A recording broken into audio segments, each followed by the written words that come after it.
publicly reported to predict that Bitcoin prices would be maybe go from the 64,500 it is now to $250,000 by 2021.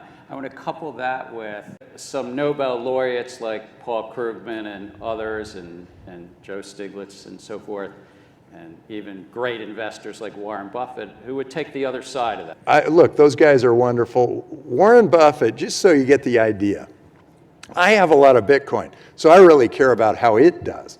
Warren Buffett has a lot of fiat currency. He has a lot of dollars.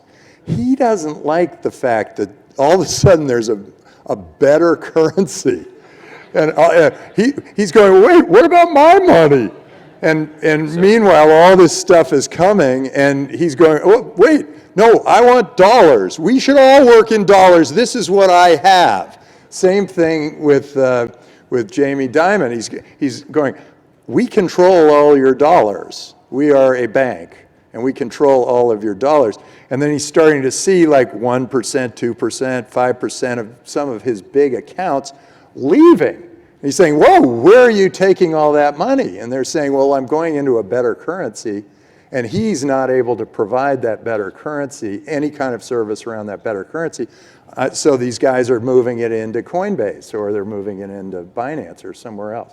And economists, you know, they do like to try to project, but they're never really thinking. I mean, some are really extraordinary, but they tend to want to put it into the box that they're already in. They're not thinking about all these entrepreneurs and what all these entrepreneurs are potentially doing with this new technology that makes for a better currency, a better way of life. It's decentralized, it's cross-border, it's global, and it's frictionless. And so why would you want a currency that's tied to the whims of some government official or some central bank when you can have a currency that is global and open and everybody sees it? But what they're saying is that right now the asset is too volatile in value. I'm just focusing on one thing, to really be a true medium of exchange and a unit of account. Let me hit the volatile thing. Okay, the way I look at it, when people say, isn't Bitcoin really volatile? I think, oh yeah, this is great. One Bitcoin is still worth one Bitcoin. It's just all these other currencies are volatile as they disappear from view. There's still the geographic borders, but they're less important. And there is this global thing that's virtual, that's on top of it all. And I actually think that now, I mean, you were a part of the government. Governments are going to need to compete, and they have to compete in this new way. Right now, there's the land-based government, and that's like the police and the fire and whatever. But then 80% of what a government does can be done in the blockchain. It can be done with smart contracts in the blockchain with Bitcoin. You can redistribute income. You can collect taxes. You can set up driver's license. You can do medical insurance. You can do all these things in a virtual way.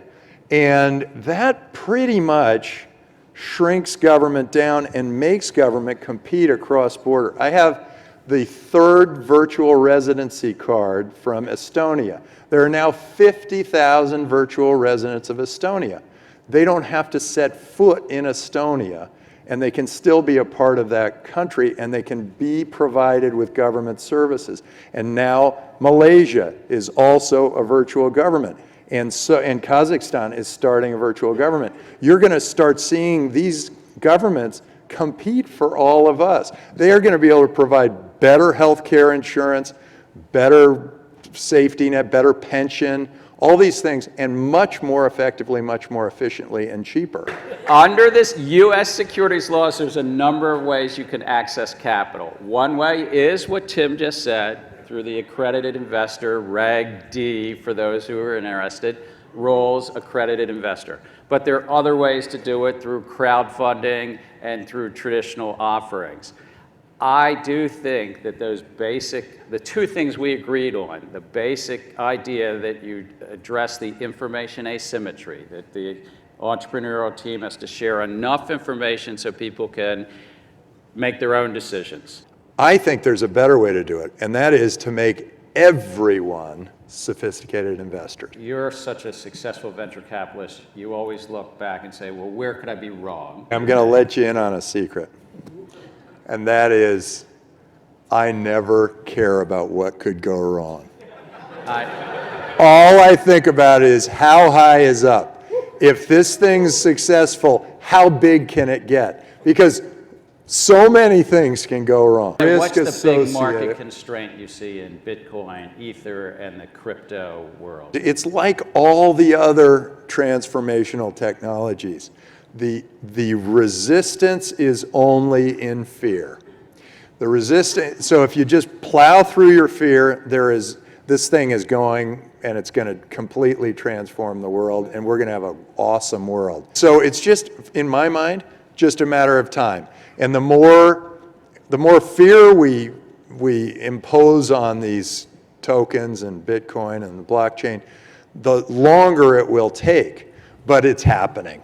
And if you mentioned Jamie Dimon, so let's bring it back to Jamie and JP Morgan. What do you think is going to be the thing that they will have to change the most or lose market share and somebody else is going to do better, faster, serve their clients better than JP Morgan or Goldman Sachs can do? You can just hear the bankers panicking right now. But what, I think it's good for the blockchain ecosystem and Bitcoin and others to ensure a level playing field that incumbents and startups both can be in here? Well, that's what's great about these decentralized currencies. They are a level playing field. All of a sudden, it's leveled. The banks are saying, wait, I like it the way it was, where it was a different level, or we were up here and they were down here. Well, now it's like we've just leveled the playing field. I frankly think there's another thing. I think that startups can take more regulatory risks than incumbents. Yeah. Startups can beg for forgiveness and incumbents have to ask for permission. Most jurisdictions want to protect their tax base and they don't want tax evasion. Most jurisdictions don't want to have money laundering. I also think we should be very much activists and make our government compete with the other governments. It's the slowest to move because it's the biggest one. It's like, when there's this new technology, it's like we should all be doing everything we can to make it so that you can do your government virtually.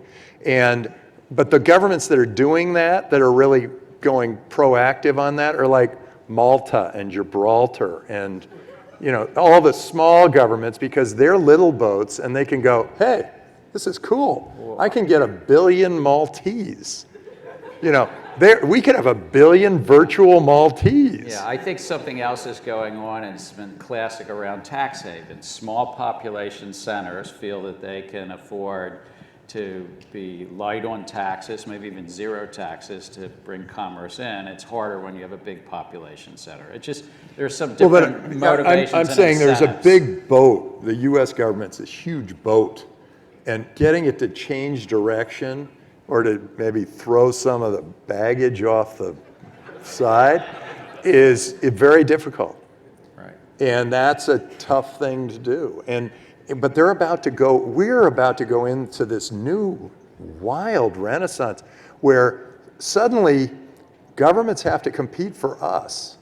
They have to provide better virtual governance, or else we'll go to another virtual government. Yeah, this was fun. This is good. You know what's really interesting is that thing, okay, just so you guys know, the clock went from 15 down to 0, back up to 15, now it's at 9. It has been, and then it was at 6 for a while. It's volatile like Bitcoin. This was, that was great. Tim, this is fun. Great fun. That was fun. All right. Let's make a photo.